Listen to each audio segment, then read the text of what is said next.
we're going to go into our first article, which Kelley will take us into. All right. This is really interesting to me. It was published in Only Sky Media, written by Andrew Fiala. And it's called "Could the Rise of the Non-Religious Defuse the Population Bomb?" And it's a pretty good article. It's got some really good statistics in it, and I always love that kind of thing.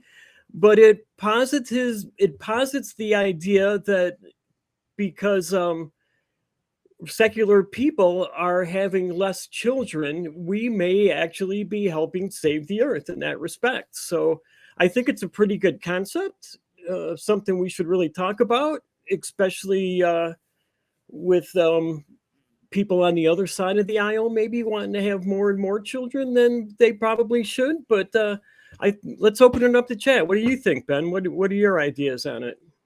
Yeah, so this is an interesting and kind of nuanced discussion to have, because of course we talk about population growth and you hear this argument, and I've heard this specifically, especially with regard to gay and trans communities with, well, you people can't reproduce, which we know is not true, because we do know that we see gay and trans people in relationships where they can reproduce. So that's not even a valid argument. But apart from that, even if you took secular communities versus non-secular communities, I do agree that religious people tend to have more children. And I think a lot of this has to do with traditional gender roles. In fact, you see within these religious communities, primarily people who have a uterus and are capable of bearing a child through pregnancy. With a lot of them understanding that their worth is no longer based on their ability to bear children, and that starting a family isn't the number one priority for their life. I think that, I mean, this is freeing for me as somebody who is part of that population. But if you take this population who have that ability and say, this is what determines your worth in society, and that's the only message they hear, of course, they're more likely to listen and they're more likely to value that as a priority. But once you say, hey, this is an option, but not a mandate, not a priority necessarily, of course, some of them are going to say, that is for me, and I want this. And then some are going to say, you know what? No, I'd be happier without having children. And I think once we've opened up these options, I think it's better for us as a society. It's better for people who have a uterus, but it's also better for the population, just in that we're reaching a carrying capacity. And I'm sure Richard and Kelley are going to get into this as well, but we have a limited amount of resources that we are already terrible at distributing throughout the population. And there are some ways that population reduction can be a good thing. And I don't know, I have a whole other kind of different rant about this, but I kind of want to hear both of your thoughts first before I get into that specific point. Kelley. Oh, you want me to go next? Darn. Yeah, I was hoping you would, but no, I have no problem. I'm just messing around. Both my kids are atheists. I didn't raise them to be atheists. They became atheists on their own, which just really made me proud. But neither of my kids, they're 26 and 23. They have no plans on having children themselves. My son is a strict antinatalist. My daughter says she's not against childbirth, but if her and her partner have children, it's either going to be because they adopted them or fostered them. And I think that's noble. I don't have any problem with that. So I can at least say from my personal experience, this idea that secular people are not having children seems to be true, at least in my family. And so you got to wonder, what is it that's causing that? Is it just logical thinking? Because that's what it seems to be, at least in my logic, right? And it seems to be the main driving force. And I don't know how sitting down and looking at something and doing some critical thinking about it can be a bad idea. So I'm pretty happy to see this, right?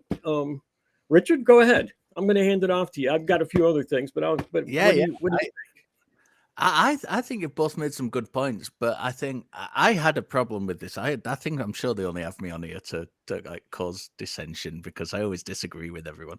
I think Ben made some very good points and took the conversation where it needs to go with the kind of the subtleties, and that's what I think this article was missing. I think it's as an article in itself, it's too broad, and it. I don't think it touches, and touching on your point, Kelley, in your experience, I think that's fine, but I think it's also it's not representative of that kind of the evidence I found when looking at this article was that. So I did some digging, I did some research on this. I used information from 2020.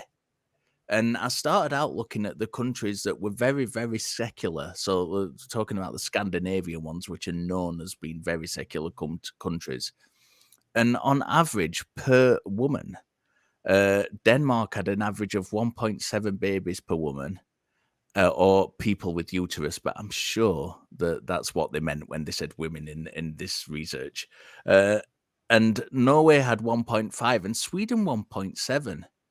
So I then looked at 3 European countries, which are kind of in the same region geographically as the Scandinavian ones, which I knew to be very religious. And they had Spain 1.2 babies per person with uterus, Poland 1.4, and Italy 1.2. So automatically, there seems to be a bit of a discrepancy there between that and the article. So I thought I got into a bit of a train on this, and I thought, right, I'm going to have a look a little bit further. I found a really good site with all the extra data in, and we'll put that in the description below so you can all have a look at that too. Yeah, so I had a look at other examples. So I looked at a different region altogether. So I looked at the Far East with China, 1.7 children, Japan, 1.3, and Singapore, 1.1.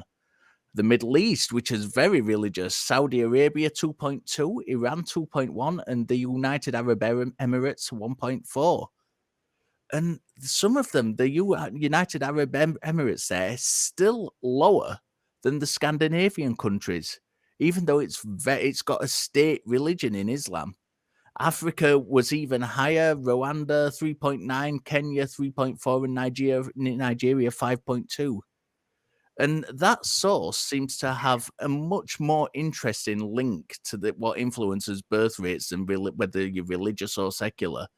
And it tells us that high income countries have 1.5 children per woman, middle income 2.3, and low income 4.5.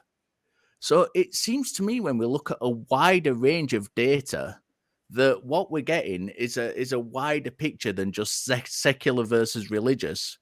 And I think that's a conversation that needs to be had. I think it's a legitimate conversation, but I think when we look at a wider picture, we see a different set of influences as to why people are having children, and it seems to be kind of wealth and poverty related. So I disagreed more, I think, with you, Kelley. So I'll pass it over to you to get your opinion on those figures.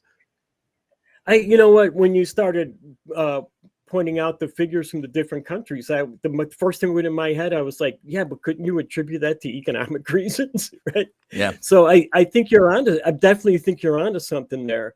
And one of the things I think, and I don't have because I didn't prepare for this, but I think I have read in the past that secular countries tend to fare better economically. So maybe there's a connection there too, right? That the economic connection is also because of the secularity. I don't know though. I really don't. I don't have the data to do that, but it's something I want to go check out after the show's over. So Ben, you have something you want to add? Yeah, I mean, I definitely love to see more numbers, and especially since we're seeing confounding variables. We had one variable that is claimed to be an association. We don't really have the numbers showing causality at this point, but as Richard is pointing out, we have multiple variables that play into this. We have socioeconomic status, we have location, we have culture, we have the religious influence as well. So I'd be interested to see more numbers kind of narrowing down, like if you could control for these other variables, would you still see a similar trend? And I think that's where we would need to go. And something else, like I did want to mention, just with the fact that we tend to see this uh, simple equation of population increasing, resources decreasing as like, yes, I acknowledge that this is a problem. But I do want to address the issues of increasing population with regard to age stratification. And if you have these societies that you have this middle population of people between ages of like 18 and 65, so your primary workforce that are going to be providing for the younger people and also providing for the older people in society, and there becomes a huge issue beyond just redistribution of resources and food and all that. But if you have this part of society caring for these extremes in age ranges, and if you drastically decrease the amount of babies that are being born into this newer generation, then you have this uh, higher amount of people of the older age ranges that younger group is going to have to try to support. And even beyond that, as we develop more medical science, you have more elderly people that are staying alive longer with more chronic diseases, just because they're not dying as quickly, which is great. I love that we're able to keep people alive, but that's an extra amount of population that needs to be cared for by this middle population of ages. And I just don't know if that's sustainable either. And so we can say that this is a positive thing hypothetically, but without looking into the details of what are really the implications of population change, it's much more nebulous and difficult to predict. Yeah, Kelley. I just want to point out that they did go through some figures, like I think Muslims on the average had 2.6 children per woman. Christians were a little bit below that, 2.2, I think. I can't remember right off the bat. But they were saying that because the secular, there is a rise in people who are secular. It's balancing the fact that the theists are having more children, and I hope that that's true. If this is all the factor that's driving this and not something economic, right? So I just did want to mention that there is that quiverful movement. It's really popular in the U.S. at least. If you don't know what it is, it's a Christian theological position that large families are a gift from God, and having more and more children is encouraged. There's a reality show with the Duggars, and they're a quiverful family. Some people claim this is a better way to control society by making more Christians, right? So that they can control the government. The idea goes back centuries back to the rise of the Calvinists and the Anabaptists. But it has become increasingly popular today. And I believe that's because of this existential threat that many Christians have, that they're being relegated to the trash heap of history by a society that's becoming progressively more secular, right? But hopefully, like I say, the good news seems to be that this isn't working, because enough people are giving up their religion to balance it out. So I think that's a hopeful thing for the future. Richard? Yeah, I think that's a good point. I think I want to touch on something you said there when you're talking about particular demographic groups and the amount of children they have, because in the data I was looking at, I found that if we're taking on a global scale, if we have a look at, I took two of the countries out of there, both which are Islamic, one which is officially Islamic, and one which just has a majority Muslim countries, and that's the United Arab Emirates, which is it's going back to the kind of financial looking reasoning. That's significantly more well off than Kenya. Both are Muslim majority countries, but Kenya's officially secular. But Kenya has a birth rate which is more than half of that of the UAE. So it seems again that if we're having a look at kind of on a global scale, it's more a thing of poverty that we're looking at here, rather than whether someone's religious. If you take two religious countries of the same religion, there's a massive disparity, and the overall overriding thing seems to be how rich a country is, and the poverty levels in that country, rather than it being religious. So this is my thing with this article. I have no problem with this article, despite complaining about it incessantly from the beginning. I think as an article in itself, as a broad article for the country it was produced in, I think it's and this touches on your points, Kelley, and this is why I don't necessarily disagree with you on this. I think it works on from that point of view. I think if you're taking the USA and having a look at the USA, I think it's makes some very good and some very valid points. But I think if you look at the data globally, it doesn't seem to match what the article's saying. And I think that's where what Ben's saying comes into play, which is a more nuanced argument, which is I'm playing politician here, aren't I? I just realized. But no, I genuinely do think it's you know, if you have a look at the kind of the more nuanced arguments, that's where this article needs to lead, and where it doesn't necessarily lead. And I think that for me was the difficulty I had with it. It wasn't that it was wrong.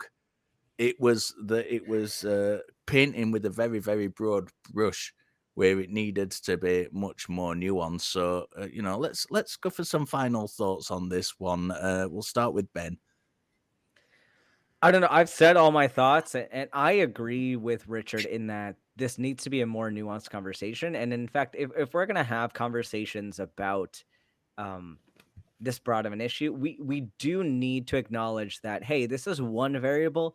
We have not evaluated for other variables necessarily, and we need more data. I think that's the most honest position that this probably could have taken.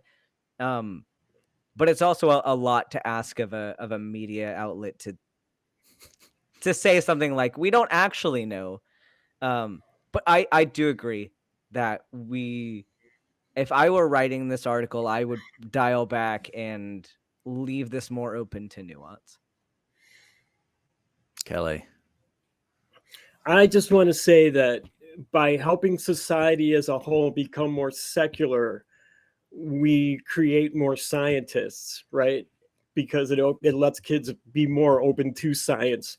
And those new scientists will be working on ways to help stop and maybe hopefully start reversing some of the damage that we've already done to the earth. So it seems to me that having a more secular, critical, logical thinking is a pathway to a better future. And this article kind of just drives that home in my mind. So hopefully that we can kind of take a path like that. Lovely. Thank you very much, guys.